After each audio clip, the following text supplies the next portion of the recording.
E eu vou pegar emprestado também, não só os psicanalistas, mas os filósofos.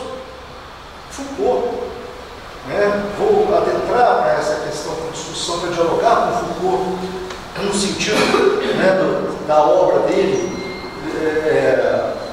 de vigiar e punir, quando ele constrói a ideia do panoptismo, que é aquela ideia arquitetônica de um presídio circular com uma torre central, onde todas as janelas vão para o interior, não tem nenhuma janela para fora, uma torre que se ergue no centro desse círculo, um vigia ao topo. Entretanto, quem está preso ali não sabe se tem verdadeiramente um vigia ali ou não. E aí, quem está preso molda seu comportamento, porque ele nunca sabe se o vigia está na torre ou não vigiando. E ele vai o tempo todo se auto-vigiar para que ele não seja punido, porque se o vigia estiver lá, vai ver a transgressão dele e vai punir.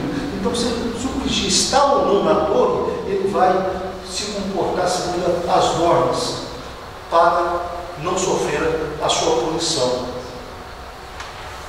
Então, essa ideia, quando ela é colocada nos tempos atuais, nos tempos de avanços tecnológicos, como o de agora, nós verificamos o seguinte: a torre é outra. A torre é outra. Nós estamos num processo de autovigilância, porque nós temos uma torre digital, uma torre que está nos nossos celulares, que está nos nossos computadores, que está para todo lado, fazendo um patrulhismo de uma forma subliminar. E nós vamos nos autovigiar. Nós vamos nos autovigiar. E como é que nós nos autovigiamos?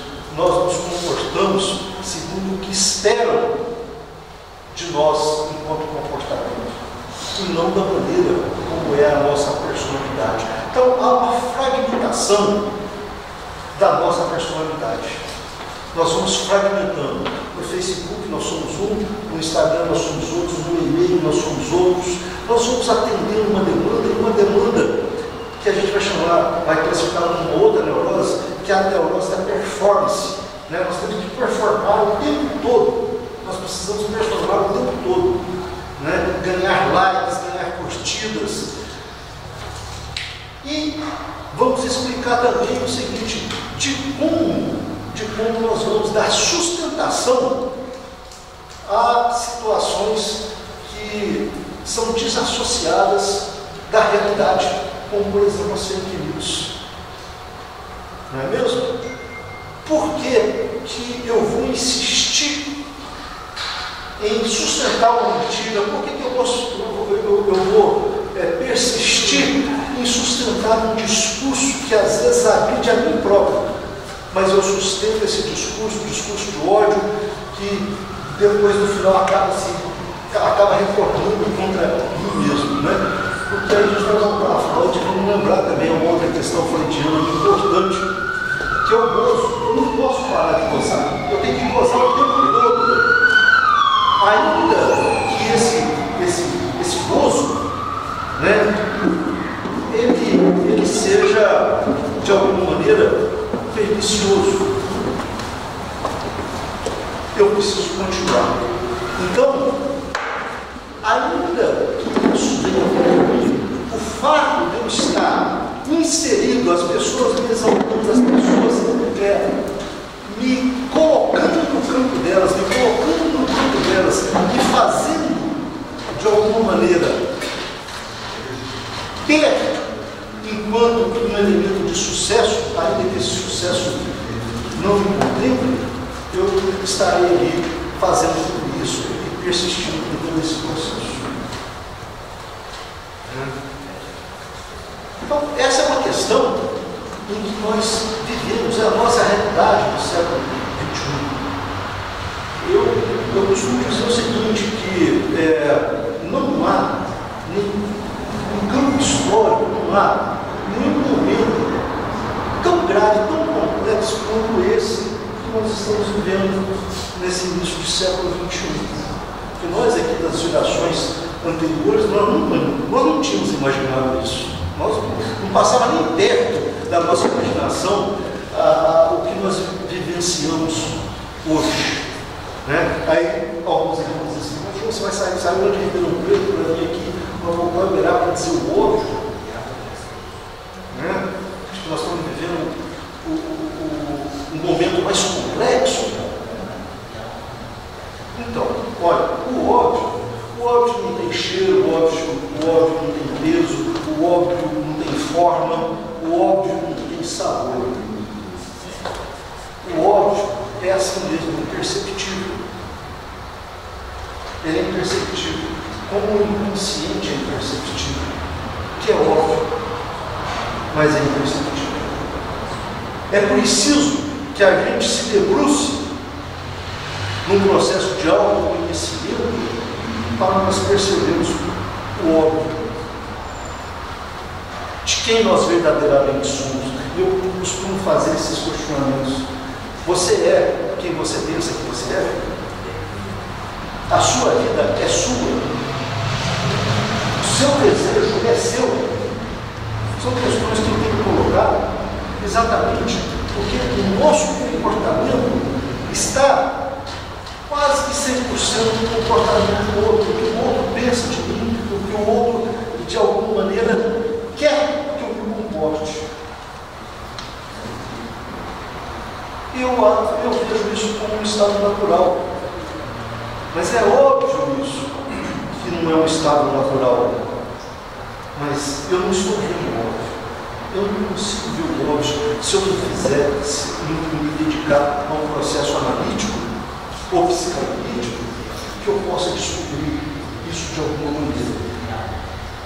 Que eu não estou tendo o comportamento da minha personalidade, mas eu estou atendendo ao comportamento da personalidade alheia.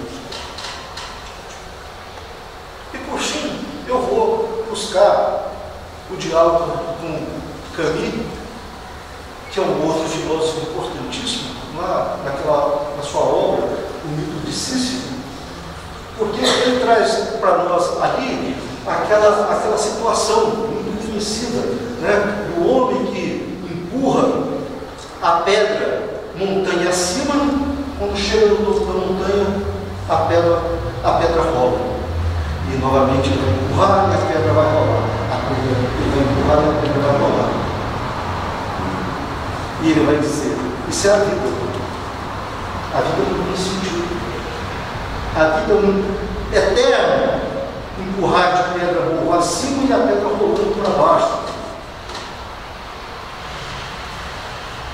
Entretanto, o Camus ele vai progredir um pouco nessa reflexão dele. Ele vai progredir, vai dizer o seguinte, embora a gente não encontre muito sentido naquilo, embora seja dura, seja cáustica para todos nós, ainda assim vale a pena viver. Mas por que ele acha que vale a pena viver?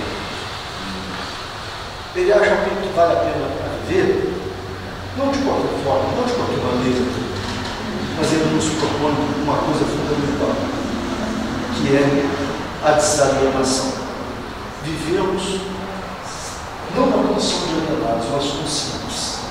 Que se nós conhecemos as dificuldades, a dureza, sabemos que a vida será bastante dura, ainda assim, ali é possível tirar prazer da vida, é possível de alguma maneira ter uma vivência, ter situações em que você possa verdadeiramente gozar em cima de um viver.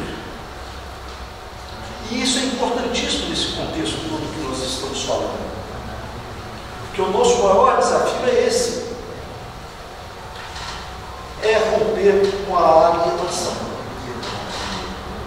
É este o convite que a psicanálise faz.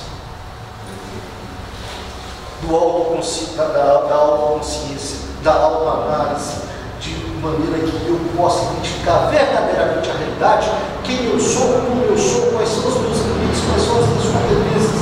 É claro que eu não estou propondo aqui o fim de nenhuma utopia. Sonhar, nós continuaremos sonhando e vamos atrás dos nossos sonhos. condições, mas nós precisamos conhecer quem verdadeiramente nós somos, o que nós podemos fazer, de que maneira nós podemos fazer. É dessa maneira que a gente vai atender a situação colocada por Foucault, por Freud, por Lacan.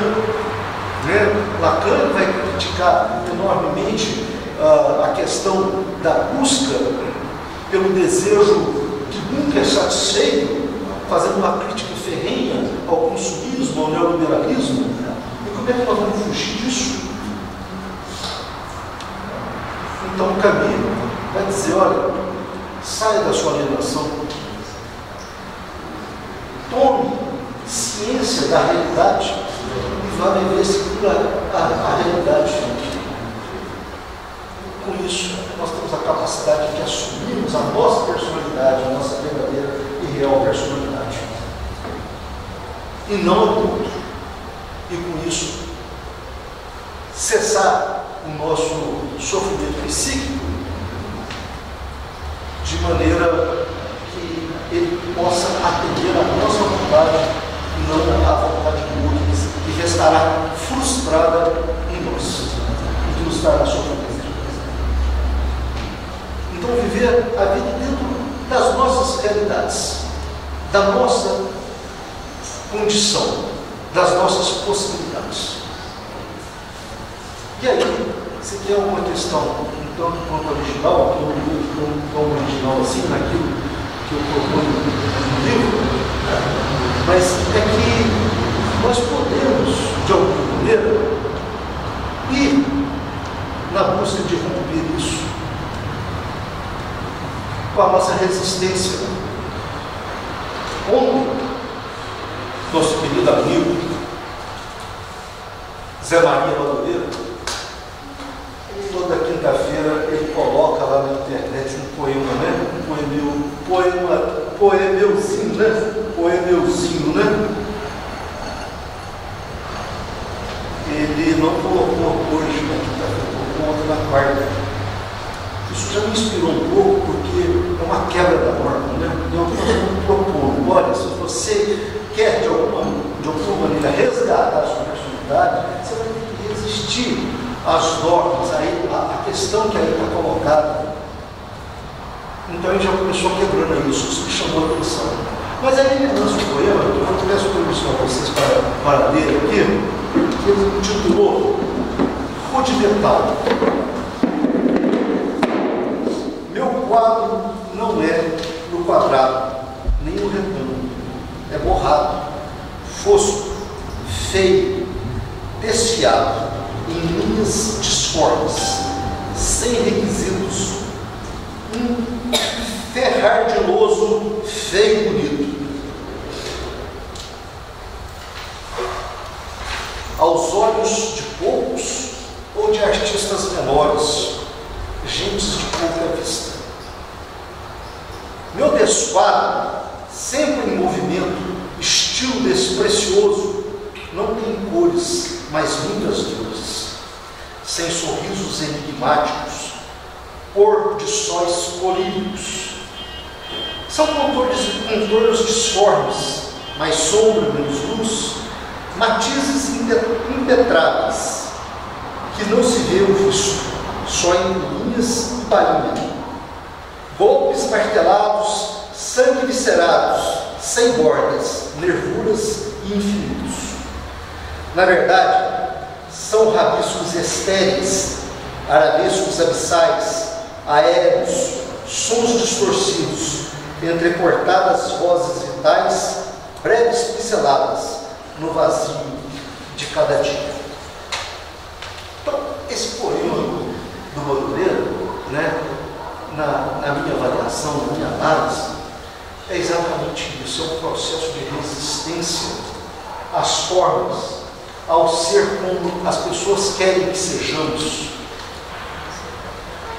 Ele disforma, ele está em desalinho a tudo, que é o que a gente propõe nessa trajetória do livro, que é exatamente resgatar nossa personalidade e negar ao que está aí enquanto nome colocado para nós, enquanto uma ditadura, né? Que é um outro contrassenso, no sentido que a gente se sente liberdade ao pegar um celular, ao pegar um computador e navegar pelas redes, achando que nós temos liberdades, nos esquecendo dos algoritmos, nos esquecendo de como e o quão pesado é a quantidade de informação que nos é jogada e nos retira a liberdade de pensar, de analisar e de escolher. Não é mesmo? Então, esse processo de resistência, a gente propõe isso.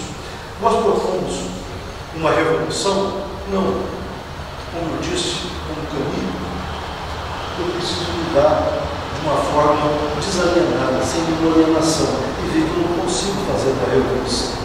Ainda que eu tenha isso por utopia, eu não consigo fazer uma revolução. Mas eu posso fazer micro-revoluções.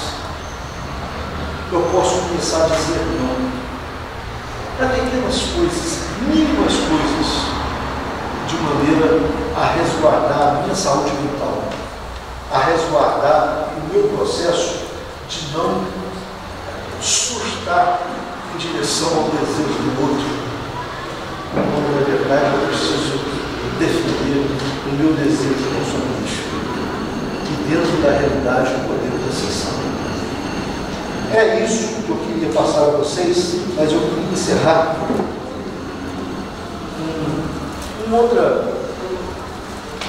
outra questão poética que me inspirou para encerrar aqui. Já estou me lembrando de nós mesmo. O Gonzagão e o Zé Dantas, e os Gonzaga e seu parceiro Zé Dantas fizeram uma música maravilhosa há décadas e décadas atrás, né? Que é o Riacho do Navio. Quem se lembra dela? Ficou na voz de alguns, eternizado na voz de alguns ídolos nossos aí da MPB, mas de autoria deles, né? Então, só um trechinho do Riacho do Navio, só para a gente lembrar essa necessidade de resistência, de resgatar o nosso eu. O Riacho do Navio corre para o Pajeú. O rio Pajeú vai despejar no São Francisco. O rio São Francisco vai bater no rio do mar. O peixe, ao contrário do rio, nadava contra as águas. E nesse desafio, saía lá do mar para o Riacho do Navio.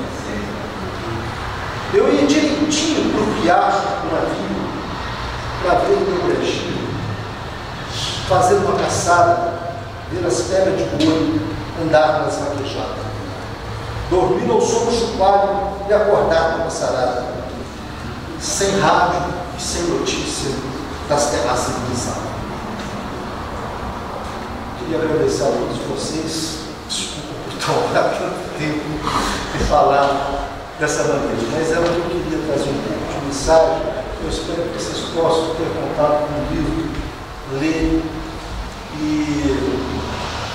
aproveitar de alguma maneira que possa ser auxiliar na desconstrução das normas que estão aí colocadas e que nos aprisionam tanto.